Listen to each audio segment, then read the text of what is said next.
Imagine you're an underground artist, right? Pulling a few 100,000 to a few million streams a song. You go top 20 on Apple Music. Top 20 in the entire fucking country is a massive accomplishment, especially for an artist without massive industry support. You would be fucking gassed, right? But Summrs clearly disagrees to the point where he's just being fucking delusional, right? Look, I get having high standards and shit, but there's also a certain way you have to go about things. And the thing with Summrs is that he's on the verge of tears because of it. I mean, even before the album dropped, he was setting unrealistically high expectations, threatening to quit music if he didn't reach them. Dude wrote a whole ass essay and signed it off with his real name, saying it's his most complex album yet, and clearly worked hard on this album, and I respect it. But the main issue is when you create these unironic, unrealistic expectations of wanting to go #1 as an underground artist, it is just fucking straight up delusion, right? Like, okay, maybe he actually wasn't gonna quit music, but dude really seemed hurt when he didn't go #1, and that's fine. But you're basically proving to your fans is you're obsessed with numbers, right? And that's Summrs' main issue. He's becoming obsessed with numbers and it's affecting his music, because a lot of Summrs fans didn't fuck with this album at all. I mean, he was getting completely roasted on his Insta, Twitter, and even his fucking subreddit, which is full of dick riders. Which I understand, because Summrs even said that it's completely different to his other shit, so his fans obviously thought, what the fuck? And given Summrs' size, there's two ways this album can age. First being, this is his whole lot red arc. The album is just so ahead of his time, Summrs fans aren't ready for it. I mean, even Rino seemed confident as fuck about this album and its quality. He even acknowledged that it's a bit different to his usual music with its complexity. So in a few months, people can come back to this and say it's ahead of his time. But the second scenario is that he's in his Fago arc. So Fago went from making music he wanted to make, not trying to cater for anyone other than his fans and shit, until he got signed, where his sound completely changed to try appeal to the mainstream, and in the process he lost a lot of his fan base. And we know Summrs cares too much about numbers, so I honestly wouldn't rule out that this album was trying to cater to the mainstream rather than to his fans. Because let's be real, this album was kind of a mess. Most people's attention spans are cooked to the point that listening to 25 songs in an album feels like watching the entirety of the fucking Lord of the Rings trilogy, right? And when your album is just scattered with these new sounds that your fans aren't used to hearing, people are gonna lose their attention spans. Like, the fact that even Summrs dick riders are saying this album wasn't good should tell you a lot. Personally though, I think this is one of my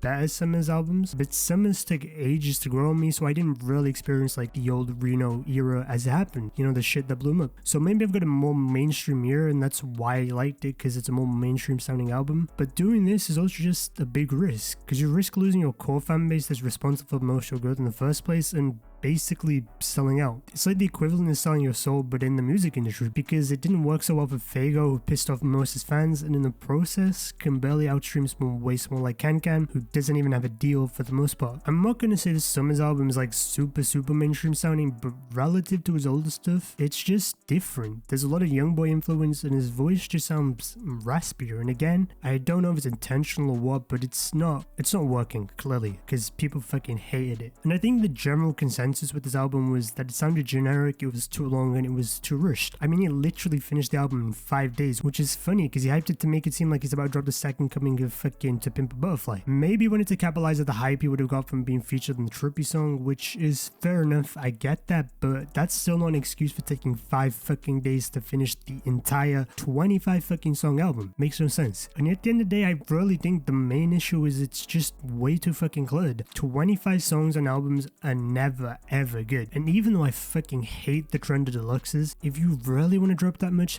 just drop a fucking deluxe. Please, no one wants to sit through a 25 fucking song album. If he cut this down to like 16 songs, I think this would have been a lot more digestible. I think the album was honestly just Summrs trying to expand his reach. Make 25 songs with a vastly different style and just hope something sticks and blows up, you know? Personally, I do think this album will grow on people. I really don't think it's as bad as people make it seem. Different, yes. More generic, yes. But I still do think that it's got like that distinct Rino sound. It doesn't sound like he's completely sold out like someone like Fago, but more so like he was kind of experimenting. But at the end of the day, if he wants to progress, he really just needs to stick to his sound. He all needs between Plug, Rage, and whatever the fucking hell Stick in My Ways was.